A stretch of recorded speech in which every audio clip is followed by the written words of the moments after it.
Bienvenue Bienvenue dans dans cette cette masterclass. masterclass.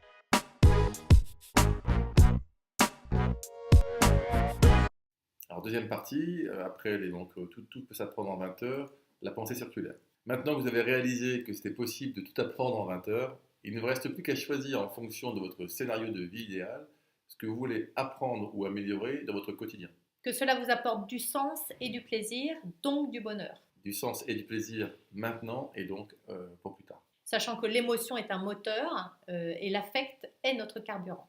Par rapport justement à l'émotion qui est un moteur et l'affect notre carburant, ça revient à s'écouter finalement, à écouter ce que l'on ressent quand on fait une nouvelle activité pour justement déconnecter un peu cette histoire de mental qui va vous dire c'est pas fait pour toi, qu'est-ce que tu fais là, c'est quoi ce truc là, voilà.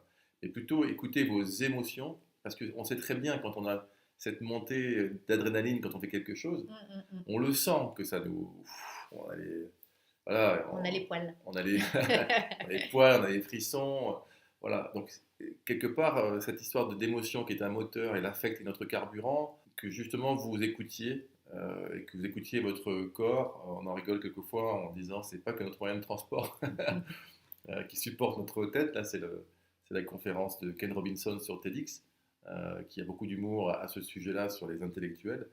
Mais l'idée, c'est ça, c'est de vous écouter parce que ça nous parle tellement que vous allez vraiment ressentir si cette nouvelle activité que vous voulez pratiquer pour justement être plus heureux dans la vie, eh bien, vous correspond. Et toujours ce couple plaisir et sens. La pensée circulaire, finalement, c'est eh bien, ne pas penser de manière linéaire. Alors, ça paraît évident, mais c'est pas ce qu'on apprend à l'école. On apprend d'abord, est-ce que je peux faire ça? Donc, j'ai appris la théorie? Est-ce que je veux le faire? Et ensuite, je le fais. Donc, on est vraiment sur quelque chose de linéaire. Voilà. Et nous, l'idée, c'est de vous dire que on peut penser plutôt de manière circulaire. Donc, même si je ne suis pas à 100% prêt pour le faire, eh bien, j'y vais. Et donc, ça revient un petit peu à l'histoire des 20 heures. C'est que quelque part, si quelque chose vous plaît, pour justement pratiquer plus le bonheur au quotidien par rapport à l'écriture de votre scénario de vie, ce que vous avez écrit, vous vous dites, tiens, je dois réaliser maintenant telle nouvelle profession ou telle nouvelle activité, ou bref. Et vous vous dites, mince, si je ne suis pas prêt à 100% à le faire, est-ce que je vais réussir à le faire? Et bien, finalement, démarrer. Voilà. Et vous allez avoir ces ressentis.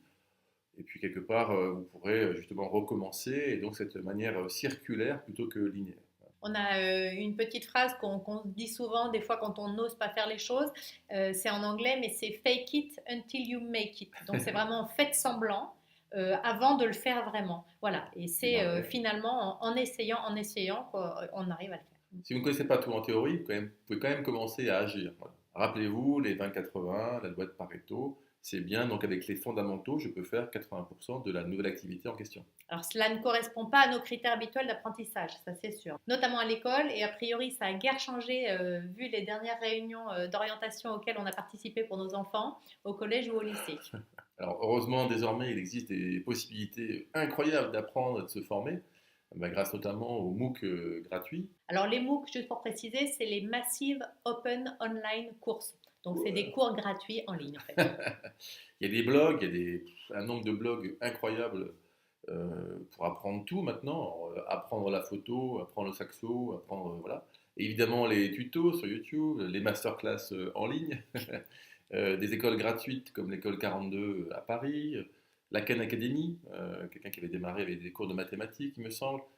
Bref, les possibilités d'apprentissage et de reconversion sont pléthores et accessibles. Vous l'avez compris depuis le début de cette masterclass, on a ce fil conducteur de pensée, émotion, comportement.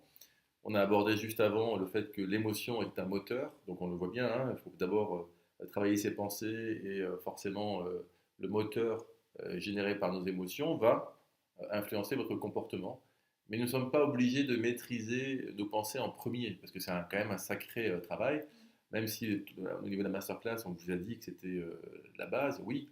Mais on peut par exemple démarrer par pratiquer un sport, donc on est dans le comportement, une passion, ou tout simplement ne rien faire, pour nous aider justement à calmer nos pensées. On va en parler juste après, comment on peut le faire. Ou ne serait-ce que de se rendre compte justement grâce à ça de nos milliers de pensées automatiques. Et donc on aborde le sujet maintenant avec la pratique du bonheur. On vous retrouve très vite, merci. Merci.